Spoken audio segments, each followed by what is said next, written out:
Esses livros, na verdade, irmãos, eles constituíam um único volume. A história desses dois personagens, Esdras e Neemias, abrangem o livro deles um período de cerca de 100 anos, lá de 539 a.C. até mais ou menos o ano 433. E ambos atuaram mais ou menos 100 anos depois do retorno do cativeiro babilônico. Isso coloca esses dois personagens como os últimos do Antigo Testamento. Os babilônicos, quando conquistavam uma terra, eles prendiam as pessoas e as levavam para trabalhar como escravas lá no seu país, lá na Babilônia. A Média e a Pérsia tinham uma abordagem totalmente diferente. Assim que eles conquistaram a Babilônia e assumiram o Império Mundial, eles permitiram que todos os povos escravizados voltassem, cada um para a sua terra natal. E aí o período de Esdras e Neemias abrange um período assim de 6 reis persas. Muitos deles são conhecidos nossos. Teve o Ciro, o primeiro, que foi quem permitiu o retorno do exílio, e foi no reinado de Ciro que Daniel, o profeta, foi lançado na cova dos leões. Depois veio Cambises, de quem a Bíblia nada fala. Depois veio Dario I, que foi aquele que permitiu a reconstrução do templo e no período no qual atuaram os profetas Ageu e Zacarias. Depois veio Xerxes I, também conhecido como Assuero, que se tornou esposo da rainha Ester, e a história dela está inserida nesse contexto aqui. Depois dele vem Artaxerxes I, que é o que permite a reconstrução dos muros, e é o rei da Pérsia, que existiu no tempo de Esdras e Neemias. E depois deles, e o profeta Malaquias. E depois dele surgiu o Dario II, e foi o último rei no período bíblico aqui. O Império Persa continuou ainda mais alguns anos, até que a Grécia, por meio de Alexandre o Grande, tomasse o mundo, lá por volta do ano 330, mais ou menos, antes de Cristo, e se tornasse o novo Império Mundial. Esse retorno dos exilados lá da Babilônia para aqui, de volta para Jerusalém, ocorreu em 3 momentos diferentes, sob a liderança de 3 pessoas diferentes. O primeiro que voltou foi Zorobabel, e ele retornou com a galera lá no ano 538 a.C. E ele foi uma peça assim muito importante, porque ele ajudou a restabelecer a identidade do povo. Porque foi Zorobabel, juntamente com o sumo sacerdote Josué, que elaboraram e finalizaram a reconstrução do templo. 80 anos depois desse retorno veio Esdras, lá no ano 458 a.C. Ele veio da Babilônia e trouxe uma turma com ele. E ele foi muito importante porque ele ajudou a restabelecer a ordem religiosa, já que ele estava preocupado em ensinar a lei. E 13 anos depois dele, quem retornou foi Neemias, que também morava lá na Pérsia, retornou juntamente com algumas outras pessoas no ano 445 e ajudou a restabelecer a ordem política, já que ele foi quem reconstruiu os muros. Mas existia algo muito precioso, muito profundo no coração desses 3 homens, que era um amor pela terra dos seus pais. A gente fica pensando que esse espírito ou essa sensação assim de patriotismo falta.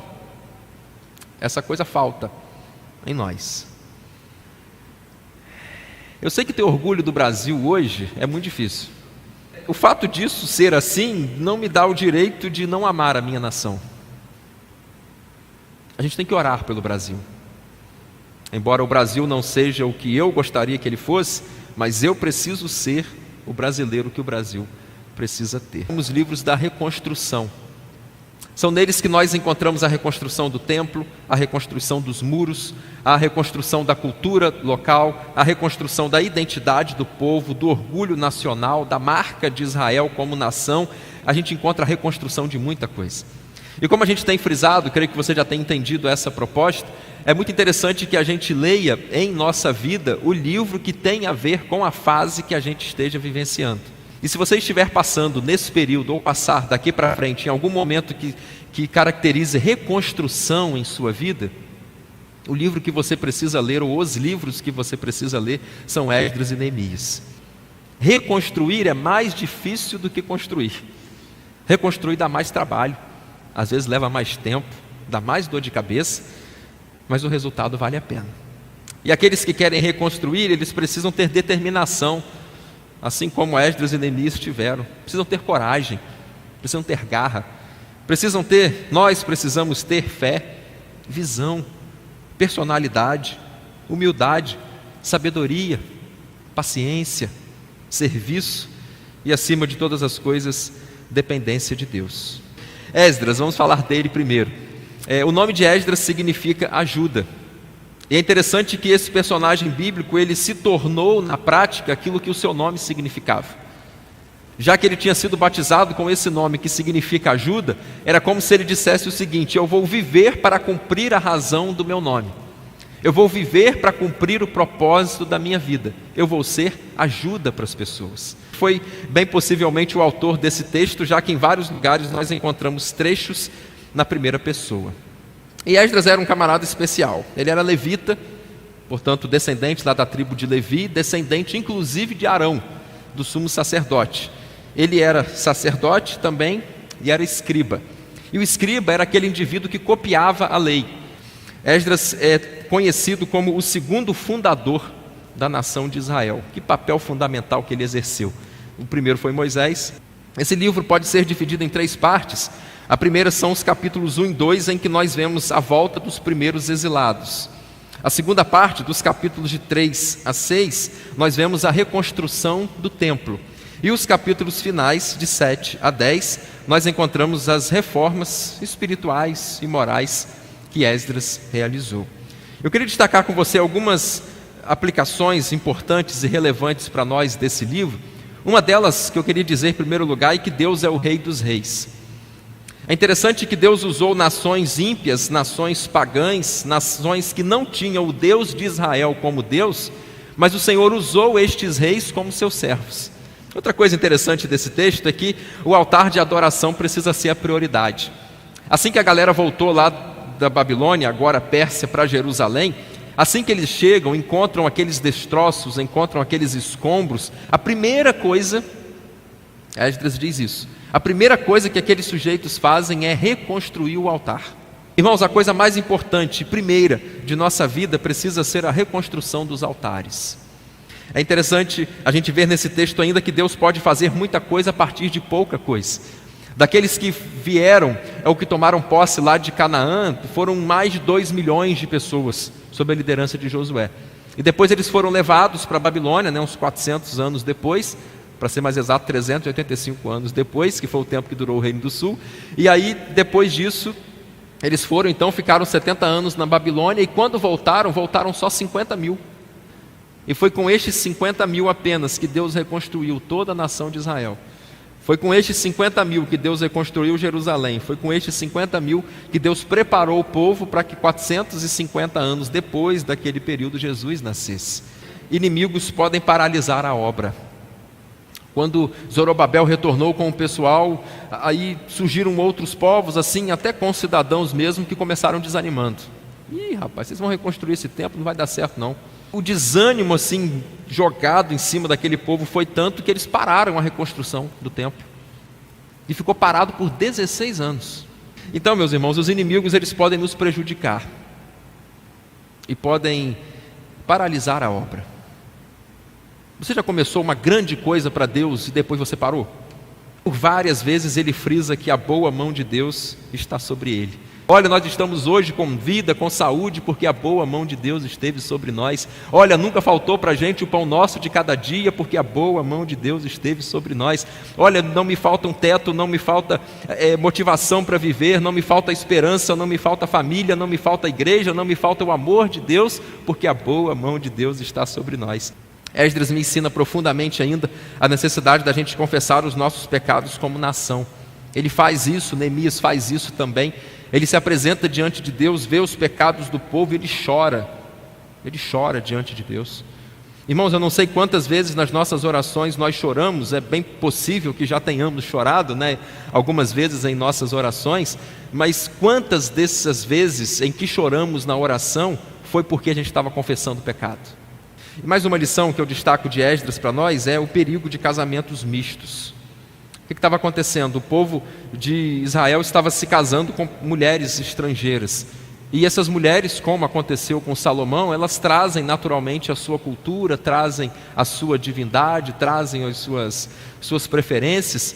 E o que estava acontecendo era que Israel estava se desviando de Deus, porque estava servindo, adorando e crendo em outros deuses. Mas o perigo do casamento misto é que a gente se esfrie na fé. Mas se a gente estiver firme ali para aquecer o outro com a nossa fé, aí a coisa é boa. Jesus aparece aqui no livro de Esdras, na própria figura de Esdras. Esdras era um líder religioso, Esdras ensinava a lei na prática, e Esdras se tornou um pai espiritual de um novo povo num novo tempo. E foi o que Jesus exerceu também. Se tornou um líder religioso, embora não tivesse vindo com a intenção de fundar uma religião, isso acabou sendo uma consequência, mas Jesus ensinava a lei de forma prática e se tornou o pai espiritual de um novo povo, os cristãos, num novo tempo, numa nova era, a era da graça. Partir para Neemias, vamos olhar um pouquinho sobre ele, sobre a vida dele. O nome de Neemias significa o Senhor consola. E da mesma forma como Esdras, Neemias viveu para cumprir o propósito do seu nome. Eu e você precisamos assumir esse trabalho também, sabe? De consolo. É bem provável que seja também o autor desse livro, porque há muitos trechos registrados na primeira pessoa. Copeiro. Você sabe o que o copeiro faz? Ele provava a comida do rei antes do rei comer. O camarada lá da cozinha trazia um copo de vinho. Antes do rei tomar naquela mesma taça, era o copeiro que tomava. Porque se o vinho tivesse envenenado, era ele que morria. Era um cara muito organizado, um cara grande, estrategista e visionário. Ele pode ser dividido em 4 partes. Os 2 primeiros capítulos nós vemos o retorno de Neemias. Os capítulos de 3 a 7 nós vemos a reconstrução dos muros de Jerusalém. Os capítulos de 8 a 10 nós encontramos o reavivamento do povo. E os capítulos de 11 a 13 nós vemos a dedicação dos muros e a reforma espiritual e moral que Neemias trouxe àquela nação. A importância da gente não reclamar e sim clamar. A Bíblia diz logo nos primeiros versículos que Anani, irmão de Neemias, trouxe notícias para ele de Jerusalém. E as notícias não foram boas. Quando ele ouviu uma notícia ruim, sabe o que Neemias fez? Orou. Quando você ouve notícias ruins, qual é a sua reação? Reclamar ou clamar? Mas Neemias era um cara impressionante assim, porque ele juntava a oração com a ação. Ele não era um sujeito que depositava toda a responsabilidade nas mãos de Deus, mas ele também estava pronto e disposto a fazer a sua parte. Em Neemias a gente vê que todo mundo estava trabalhando. Na hora de reconstruir o templo ou o muro, ele chamou os sacerdotes, os perfumistas, os ourives, os comerciantes, os governantes, as mulheres. Ele botou todo mundo para trabalhar. O reino de Deus é assim. Tem lugar para todos, todos são importantes, todos são bem-vindos. É preciso que todos trabalhem. Neemias enfrentou problemas grandes vindos de fora e problemas grandes vindos de dentro. Mas tanto para um quanto para outro, a solução está em buscar força em Deus, orar, perseverar para vencer. Uma coisa impressionante de Neemias é o trabalho assim na reconstrução dos muros. E muros nós sabemos que eles servem para estabelecer limites, e muros servem também para nos fazer sentir seguros, protegidos. E nós precisamos, irmãos, urgentemente levantar alguns muros em nossa vida, tratar assim e traçar alguns limites para a nossa própria segurança. A gente precisa bloquear e proteger mais a nossa saúde emocional. Neemias ainda me ensina que é preciso haver um respeito e um amor muito grande pela palavra de Deus. É muito interessante um texto do livro de Neemias, que Esdras estava participando, os dois atuaram juntos. Eles começaram a ler a Bíblia um dia de manhã cedo. A Bíblia diz que desde que o sol nasceu, ali 6 horas da manhã, até o meio-dia, portanto durante 6 horas, todo o povo ficou parado, em pé, diante do Senhor. Irmãos, o tempo com Deus, ele precisa ser vivenciado sem pressa. O povo se afasta de Deus e se afasta muito rápido. Neemias promoveu uma reforma assim no povo muito grande, uma reforma moral, uma reforma espiritual junto de Esdras, e Neemias precisou se ausentar por um tempo. Ele ficou 12 anos em Jerusalém, ele foi lá para a Pérsia, ele tinha um compromisso lá, e depois de algum tempo, a Bíblia não diz quanto, ele voltou.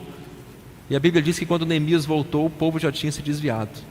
Nossa chama, ela se apaga muito rápido. E se a gente não se esforçar e não zelar para manter a chama espiritual acesa, ela vai apagar muito rápido. E o melhor exemplo de líder servo que a gente tem no Antigo Testamento é Neemias.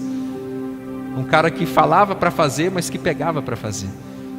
Um homem que dizia, vai todo mundo trabalhar na reconstrução do muro. E você vai procurar Neemias, ele está com o martelo na mão. E aí o trabalho tinha que continuar, apesar das dificuldades, que a Bíblia diz que ele trabalhava com um martelo em uma das mãos e com a espada na outra. O trabalho não pode parar, e nem a guerra. Eu tenho que trabalhar, mas eu tenho que lutar. Se eu baixar a guarda, eu perco. Se eu ficar só lutando, o trabalho não anda. Se eu ficar só trabalhando, a guerra é perdida. Eu tenho que lutar, eu tenho que trabalhar. E eu olho para Neemias e eu vejo Jesus. Alguém que reconstrói, alguém que serve, alguém que ama, alguém que luta, alguém que se esforça pelo seu povo.